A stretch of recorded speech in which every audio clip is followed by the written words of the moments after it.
Matric परीक्षा देने वाले सभी विद्यार्थियों को आज के इस वीडियो में बहुत बहुत स्वागत है। तो विद्यार्थियों, आज हम अपने इस वीडियो में चर्चा करेंगे फिजिक्स का एक बहुत ही महत्वपूर्ण पॉइंट, ओम के नियम पर।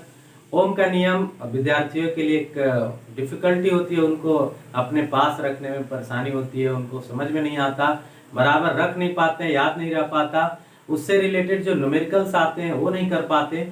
तो उससे संबंधित जो भी छोटे छोटे प्रॉब्लम है उनको दूर करने का हम भरपूर प्रयास करेंगे। बने रही वीडियो के साथ, अंत तक देखिएगा। कुछ न्यूमेरिकल्स आपको जरूर आएंगे एग्जामिनेशन में भी, उन न्यूमेरिकल्स को भी हम शॉर्ट में देखने का प्रयास करेंगे।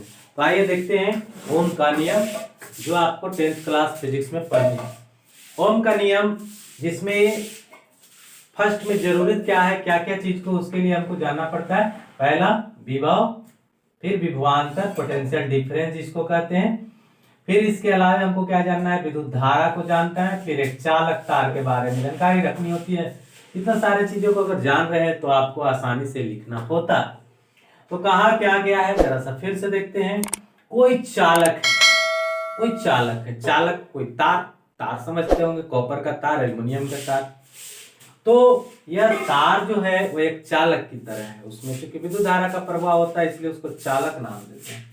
तो किसी चालक से प्रवाहित विद्युत धारा, चालक से क्या प्रवाहित होता है, आपके घरों में बल्ब जल रहा है, पंखे चल रहे हैं, कूलर चल रहे हैं, तो जो तार है वो तार ही तो है जो विद्युत धारा का सप्लाई कर रहा है।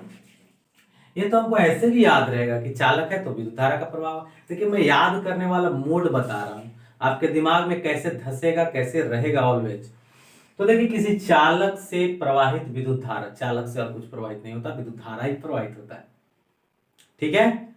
किसी चालक से प्रवाहित विद्युत धारा चालक के दोनों सिरा, कोई भी तार लीजिएगा, उसका एक एंड पॉइंट होगा, एक इनिशियल पॉइंट होगा। तो सिंपल बात है, इसको क्या याद करना है। कोई भी तार है, चाहे वो छोटा तार है या बड़ा तार है, कहीं ना कहीं वो शुरू हुआ है, कहीं ना कहीं अंत हुआ है।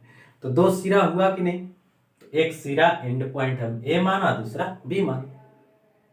अब दोनों सिरों पर चूंकि इसमें विद्युत धारा का प्रवाह हो रहा है, जहां विद्युत धारा का प्रवाह होगा विभव होना स्वाभाविक है। विभव तो वही होता है जहां विद्युत धारा होता है। अब बहुत सारे बच्चे को ये भी नहीं अट पाता है कि विभव कहां से आ गया। विद्युत धारा के कारण ही उत्पन्न एक प्रकार का भौतिक राशि है जो विभव के रूप में हम जानते हैं।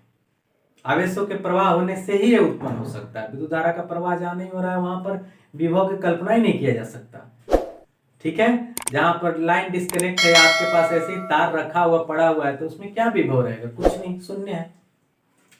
तो जब विद्युत धारा प्रवाहित होगी तो क्या उत्पन्न होने वाला है, विभव। जैसा कि अभी हमने आपको बताया कि विद्युत धारा का प्रवाह होगा तो विभव उत्पन्न होना ही होना है, उसी को हम वोल्टेज के रूप में जानते हैं।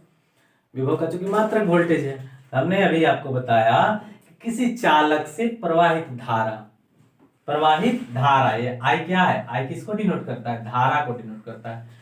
तो किसी चालक से प्रवाहित धारा चालक के दोनों सिरों के बीच, चालक के दो सिरा है तो दोनों सिरों के बीच, इसी को कह रहे हैं दोनों सिरों के बीच। याद करने में तकलीफ होने लग जाता है, बीच में ही ना आखिर है, कैलकुलेशन हम इसी बीच में कर ही रहे हैं, तो किसको कहेंगे, इसके बीच कहेंगे, चालक के दोनों सिरों के बीच के विभवांतर। अब सोचिए इस पॉइंट का कोई विभव होगा, इस पॉइंट का भी कोई विभव होगा, तो डिफरेंस तो निकालना पड़ेगा, दैट इज विभवांतर। उसी को हम विभवांतर कहते हैं, विभवों का अंतर विभवांतर कहलाता है, ठीक है। तो ये विभवांतर हो गई। तो विभवांतर क्या है, तो विभवांतर है दोनों सिरों पर उपस्थित विभव का डिफरेंस। सपोज दैट यहाँ पर 200 वोल्ट है और यहाँ पर 250 वोल्ट है, आप क्या करोगे, 250 में से 200 घटा दोगे तो डिफरेंस क्या आ गया, 50 वोल्ट का डिफरेंस। यही डिफरेंस जो विभवांतर है। विभवांतर किसके समानुपाती है जी, तो समानुपाती आई के है। अभी जस्ट बताया, जहां आई है वहां विभव है। विभव ज्यादा कब होगा, जब आई ज्यादा होगा, आई ज्यादा होगा तो विभव ज्यादा होगा। विभव ज्यादा है मतलब आई ज्यादा है, विभव कम है, वोल्टेज कम है का मतलब है कि आई कम है। दोनों एक दूसरे के समानुपाती है। समानुपात का मतलब क्या, एक जितना बढ़ेगा उतना ही अगला बढ़ेगा, एक जितना घटेगा उतना ही अगला घटेगा। तो कहा गया कि किसी निश्चित ताप पर ताप को सर्टेन रखना है। Suppose that 10 degree, 20 degree, 30 degree, कोई एक ताप तय कर लेते हैं। सपोज दैट 20 डिग्री सी, ये निश्चित ताप हो गया, इसी को ताप कहते हैं। अगर ऐसा यूनिट में कहेंगे तो केल्विन कहेंगे। मान लीजिए कि 100 केल्विन, 200 केल्विन, 300 केल्विन, जो भी एक निश्चित ताप करना है पहले, fix at a fix temperature ना। किसी चालक से, किसी कंडक्टर से प्रवाहित धारा, प्रवाहित जो इलेक्ट्रिक करंट है, वह इलेक्ट्रिक करंट किसके समानुपाती है? तो विभवांतर के समानुपाती है। ठीक है, चालक के दोनों सिरों के बीच के विभवांतर के समानुपाती है। ब्रीफ में डायरेक्टली हमको क्या याद रखना है? V प्रोपोर्शनल टू I या I प्रोपोर्शनल टू V। इतना ही ओम का नियम है। फाइनली ओम का नियम में आप कल इतना याद रखो कि जो विद्युत धारा है वो किसके समानुपाती है? विभवांतर के समानुपाती। विभवांतर किसके समानुपाती है? तो धारा के समानुपाती है। तो इतना ही ओम के नियम में कहा गया है। निश्चित ताप पर किसी चालक से प्रवाहित विद्युत धारा चालक के दोनों सिरों के बीच के विभवांतर के समानुपाती होता है। मतलब V प्रोपोर्शनल टू क्या होता है? I होता है। धारा किसके समानुपाती होता है? I के। धारा किसके समानुपाती होता है? विभवांतर के। धारा किसके? धारा I किसके समानुपाती है जी? I है विभवांतर के, V, that's denoted by V, potential difference ना। तो ये I जो है, विद्युत धारा जो है वह किसके समानुपाती है? विद्युत धारा विभव के समानुपाती है। दैट मीन्स विभवांतर के समानुपाती। हो गया? फिर से एक बार लास्ट टाइम, किसी चालक से प्रवाहित होने वाली धारा, किसी चालक से प्रवाहित विद्युत धारा चालक के दोनों सिरों के बीच के विभवांतर के समानुपाती होती है।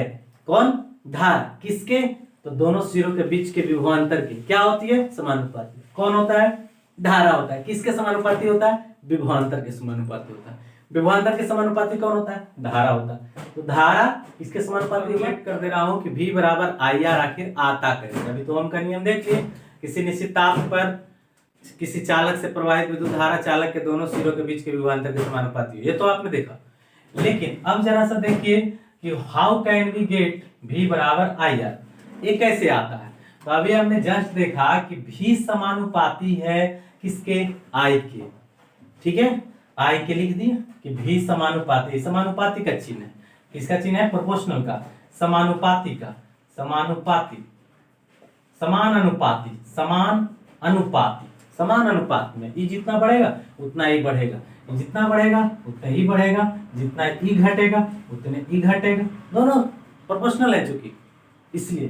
तो ये आया कैसे? जरा सा इस पर विचार कर लेते हैं कि V बराबर IR आखिर हमने कैसे लाया। तो देखिए, कहा जाता है कि जो ओम के नियम में जो बता रहे थे सर, तो उन्होंने ये भी कहा है स्पष्ट रूप से कि जहां चालक का जो प्रतिरोध है ना, चालक जो तार था, वो चालक का प्रतिरोध जिसको R से डिनोट करते हैं, वह अचर है, फिक्स है, वह चेंज नहीं हो रहा। तो वही क्या किया जाता है कि हम जब V प्रोपोर्शनल I लिखते हैं तो फिर इसको हम क्या करते हैं कि V बराबर IR लिखना पड़ता है। V बराबर I अब हम लिखने वाले हैं। तो यहाँ पर क्या किया जाता है कि प्रोपोर्शनल को हटा करके यहाँ पर R डाल दी जाती है। देखे होंगे, इतना के बाद जस्ट A लिख दिया जाता है। अब A क्यों लिख दिया जाता है? तो ये लिखने के पीछे वजह है, यहाँ पर हम लिखते हैं कि जहां R क्या है? R एक कांस्टेंट है, कांस्टेंट। बहुत सारे फिजिक्स आप पढ़े होंगे, बहुत सारे में मिलता है इस तरह से। जैसे आप एक पढ़े होंगे 9वीं क्लास में, F बराबर G इंटू M1 M2 बट्टा में R²। यहाँ G क्या है? तो एक गुरुत्वीय नियतांक है, और भी कई जगहों पर है। तो चलिए, R यहाँ पर क्या है? एक नियतांक, क्या बोलते हैं, एक कांस्टेंट है जो चालक का प्रतिरोध है। जो चालक का क्या है? जो चालक का प्रतिरोध है, चालक का प्रतिरोध है। ठीक है, प्रतिरोध के बारे में आप अवेयर होंगे ऑलरेडी। अगर नहीं अवेयर है तो एक लाइन में प्रतिरोध को समझ लीजिए कि प्रतिरोध किसी भी चालक का या विद्युत धारा में उपयोग होने वाले सभी उपकरणों का वह गुण जिस कारण से वह विद्युत धारा को क्षय करता है, नष्ट करता है या समाप्त करता है, विद्युत प्रतिरोध कहलाता है। यानी प्रतिरोध किसी चालक का या किसी उपकरण का वह गुण है जिस कारण से वह विद्युत धारा का विरोध करता है, विद्युत धारा को नष्ट करता है, प्रतिरोध कहलाता है। हो गया? तो कुल मिलाकर के एक तरह से हम कह सकते हैं कि हमारे घरों में तार या जो भी पंखे टीवी आदि चल रहे हैं वो एज एक प्रतिरोध है। क्यों? क्योंकि उनके चलने से विद्युत धारा नष्ट भी होती है, और जब वो नहीं चलाते हैं, आप उसका उपयोग नहीं करते हैं, तो देखेंगे कि आपके घरों में जो है से विद्युत धारा का खपत नहीं हो पाता है। तो इसका मतलब यह है कि वह प्रतिरोध करता क्या है? प्रतिरोध विद्युत धारा को क्षय करता है, और वही क्षय एम्पियर के रूप में मीटर में दिखाई जाती है। जो हमारे घरों में एमीटर लगा हुआ है, एमीटर क्या बताता है कि विद्युत धारा का खपत कितना एम्पियर विद्युत धारा खपत हुई है। तो इस तरह से आपको पता चल गया होगा। अब हम चलते हैं, विचार करेंगे। V बराबर IR हमने निकाल लिया। V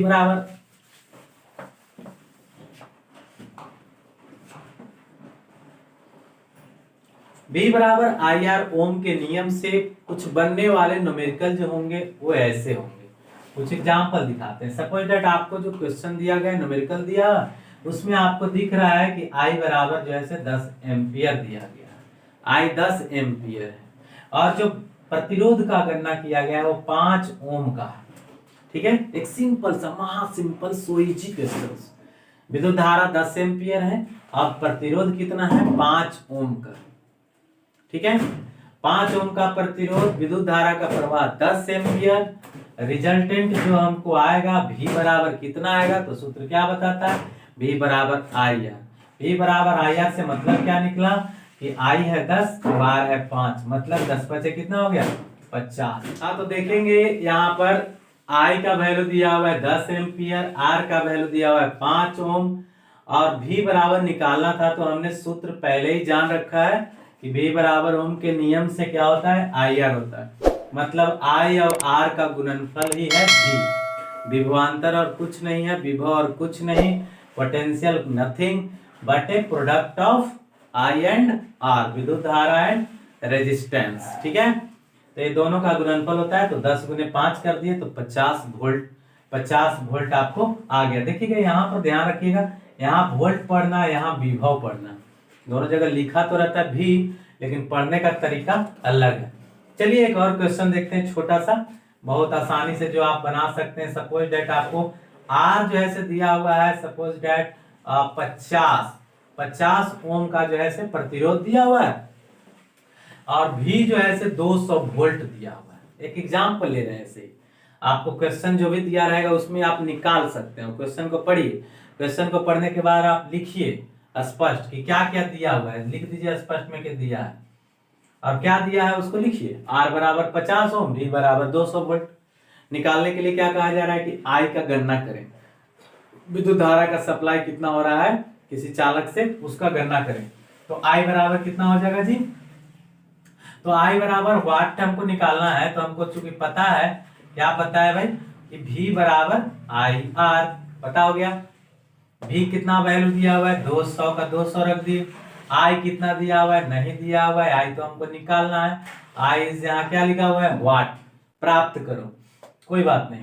तो V के जगह पर हमने 200 लिखा, I के जगह पर कुछ नहीं है, R के जगह पर कितना लिख दिए? 50। तो 50 से डिवाइड मारिए सीधे, आपको पता होगा मैथ आप बनाते हैं ना, कैलकुलेशन आपके पास हार्ड होता है। 50 से सीधे डिवाइड करेंगे, ये चला जाएगा यहाँ, 50 नीचे आया, I बराबर कितना हो गया? तो 50 से इसको भाग दीजिएगा 4, तो 4 क्या आ गया? एम्पियर।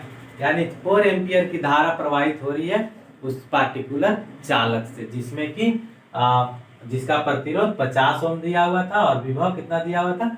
200 वोल्ट दिया हुआ। आशा करते हैं आपको यह फिजिक्स का छोटा सा टुकड़ा समझ में आया होगा।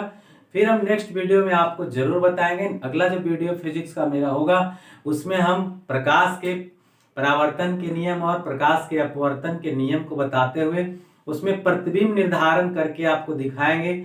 ये भी एक हरकुलियन टास्क है बच्चों के लिए जो समझ में नहीं आती। तो तब तक वीडियो आपको आएगा, जब तक इंतजार करिए। मेरे वीडियो को बार बार देखिए, घुमा घुमा के बहुत सारे वीडियो मैट्रिकुलेशन के छात्रों के लिए बना दी गई है, और भी इसेंशियल वीडियो लगातार छोड़े जा रहे हैं। जो कुछ भी आपको कंसेप्ट नहीं है क्लियर, उसको देखिए। आवश्यक लोगों को, आवश्यक स्टूडेंट्स को, अपने फ्रेंड्स को, रिलेशनशिप्स को जरूर इसको भेजिए। अगर इस वीडियो का लाइक 100 पहुंचा तो मैं अगला वीडियो बहुत जल्द ही 2 से 3 दिनों के अंदर बना करके दूंगा। तब तक के लिए